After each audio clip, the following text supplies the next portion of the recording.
જન્માદ્યસ્ય યતઃ જન્મ આદ્યસ્ય યતઃ આદ્યસ્ય ઇતિ આકાશસ્ય સત્યમ પરમ ધીમહિ.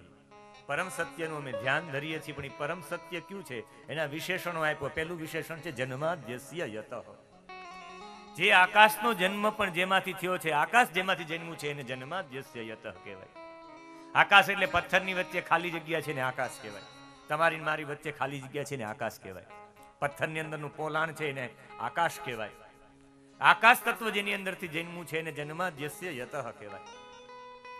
આકાશ તત્વ એટલું વિશાળ છે, એનો જન્મ જેમાંથી થયો છે એ જેને કહેવામાં આવે એ જ જન્માદ્યસ્ય યતઃ.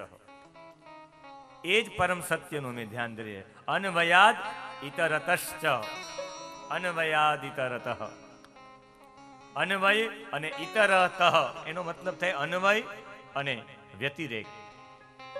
કાર્ય અને કારણનો ભાવ એને અન્વય કહેવાય, અને કાર્યમાં કારણનો અભાવ એને વ્યતિરેક કહેવાય. જેવી રીતે કાર્યનો નાશ છે પણ કારણનો નાશ નથી. માટીના ઘડાનો નાશ થાય પણ માટીનો નાશ ન થાય. અહીં ઘડો બનાવવા વાળો ઘણો બની ગયો એ છે. બનાવવા વાળો માટી પણ પરમાત્મા, ઘડો પણ પરમાત્મા, બનાવવાળો કુંભાર પણ પરમાત્મા. અને એ અર્થે શું? બે અર્થોમાં અન્વય અને વ્યતિરેકમાં જે જાણનારો છે એને અભિજ્ઞ, એ જાણનારા પરમાત્મા એ સ્વરાટ છે, સ્વતંત્ર છે. ભગવાન અભિજ્ઞાન એટલે ભગવાન આ બંને અર્થોમાં ઓળખે છે. ભગવાન સ્વતંત્ર, સ્વેન રાજતે સ્વરાટ. ભગવાન સ્વતંત્ર છે. ભગવાન માટીથી ઘડો વ્યતિરેક છે ને ઘડામાં માટી અન્વય છે. ઘડો બનાવો ત્યારે પણ માટી તો હોય, ઘડો ન હોય ત્યારે પણ માટી તો હોય જ. ઘડો બની જાય ને એમાં પાણી ભરો ત્યારે માટી તો હોય જ, અને ઘડો ફોડી નાખો તો એ માટી તો રહે જ. એ બ્રહ્મ તત્વ છે. એ બે અર્થોમાં જેવી રીતે પિતા હોય તો પુત્ર ન પણ હોય, પણ પુત્ર હોય તો પિતા હોય જ. એ અન્વય અને વ્યતિરેકના બે ભાવોમાં જેને અભિજ્ઞાન, જેની ઓળખ છે એવા સ્વેન રાજતે, એવા સ્વરાટ પરમાત્મા. અને તેન સત્યેન, જે સત્ય દ્વારા બ્રહ્મ હૃદાય આદિ કવયે. અહીંયા હૃદાનો મતલબ થાય સંકલ્પ માત્રથી.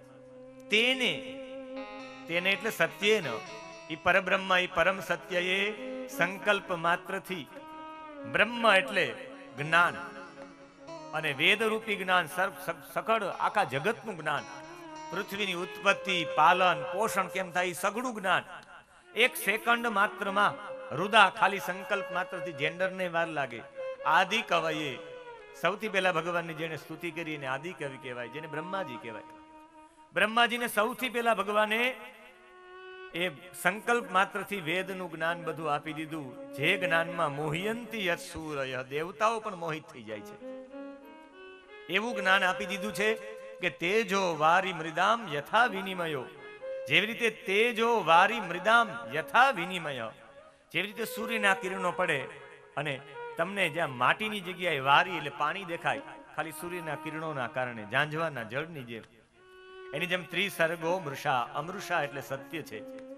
આ માયાના 3 ગુણોથી આ સૃષ્ટિ છે એ તમને પ્રપંચ લાગે છે, પણ આ સૃષ્ટિ પણ ઈશ્વરથી બીજું કંઈ છે જ નહીં. પરમાત્માથી અલગ છે એ બધું પ્રપંચ છે. અને એના માટે જ કહે છે કે એ પ્રપંચ દૂર કરવો હોય તો ધામના સ્વેન સદા નિરસ્ત કુહકમ. ધામના સ્વેન એટલે સ્વયં, ધામના એટલે પ્રકાશ રૂપેણ, પોતાના જ પ્રકાશ રૂપથી.